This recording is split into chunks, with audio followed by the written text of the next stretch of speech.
What's going on, BBN?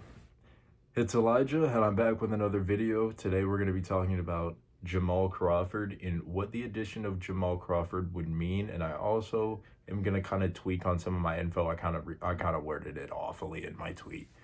So Jamal Crawford, I've seen a lot of stuff on the KSR board talking about he's a great NBA veteran, but what would he bring to this team? And also, I even saw a comment that was like, okay, but who has he recruited? And I do get some of those comments, and especially if you're not a fan of the NBA, I totally get those comments. But when you look at Jamal Crawford and you look at how he's been able to coach at the AAU level, and you look at his highlight tapes and you look at his analysis of this year's playoffs, you can really, like, everything really comes together why he would be a great assistant here.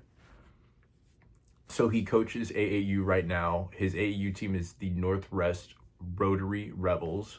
Try saying that a few times. He coaches his son, JJ Crawford, who's in the 2028 or 2029 class. So this staff really started picking up with Jamal, as of this month, but really this week, as we've finalized our roster with adding Milan. He really likes the last edition of the most elite shooter in the transfer portal. And then as well, he really likes Alex Wilkins.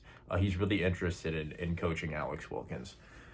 So, I did wake up this morning and I looked at that tweet and I was like, oh, I worded this awfully. Like, it isn't even worded correctly. So I kind of wanted to correct that. I don't expect there to be like any actual announcement this week. I expect that announcement to be after Peach Jam, but I do expect them to come to a verbal agreement this week as talks have started to heat up more. And there's still a lot to figure out. Jamal still has a lot to figure out in terms of JJ. What is he gonna do? He's still in high school. Is he gonna go to a prep school? Is he going to move to Lexington with Jamal and go to high school in Lexington? Like, those are the type of things that you have to figure out, and he needs time to be able to figure those things out.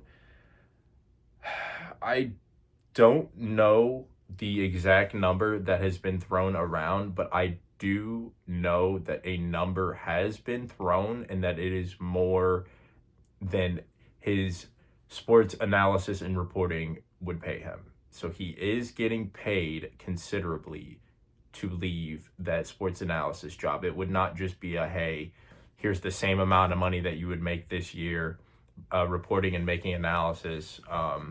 It is a considerable pay upgrade for him. Being an NBA veteran, Jamal has become very elite. If you look at his highlight tapes, he's very, very elite at breaking down defenses. He has one of the most, I'm going to say it again, elite. His handles, he is one of the top handles ever in NBA basketball, okay? So when you combine that with his ability to pass and make the extra pass to get his teammates going, and he was great at getting steals on the defensive end, Jamal has been able to use his talents from when he was in the NBA to help other players to see those things that he was seeing when he was in the NBA. He's used it in AAU to help his own team break down defenses and see, hey, that shot that you just took, I want you to we're going to look at it. Your teammate was wide open. If you just make that extra pass, that's a shot we would have made. And coaching AAU has really ramped up the idea in his mind, in the thought processes in his mind in terms of coaching. He's non-stop writing plays on his phone.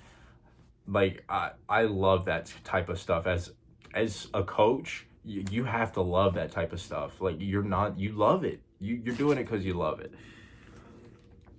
But he would bring his AAU prowess and his elite basketball mind to Kentucky. Like, he would open up a lot of doors for some of these players where sometimes they're hitting a ceiling.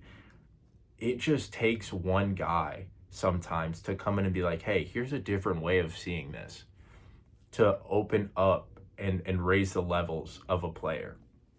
And Jamal can absolutely be that guy. A two-headed snake of Mo Williams and Jamal Crawford would be one of the top elite recruiters in the country. There are no two-headed NBA player recruiters like that at the college level at all. At all.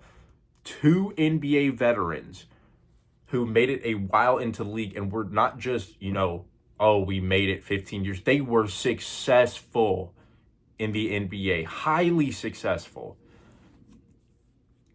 They would bring so much insight to our team.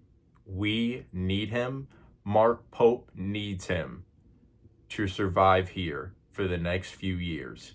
He needs to finish with Jamal Crawford. And I believe starting early next week, I did look online. The assistant coaching position deadline got pushed back to the 9th.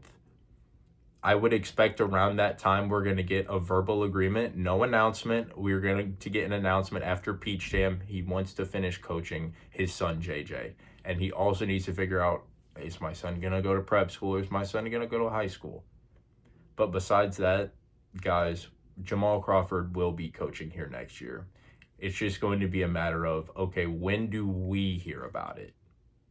That's all it's going to be down to. I do not think he says no at this point. Jamal has gotten bit by the coaching bug, and Kentucky provides him the most elite level to showcase his coaching. It is a great place to begin. He knows that. He's going to take that step up to this level. All right, BBN, I want you to go ahead and subscribe. Also, follow me on Twitter. I'm not going to call it, I'm not calling it X. Follow me on Twitter, elijahcburns on Twitter, and I'll see you guys next time.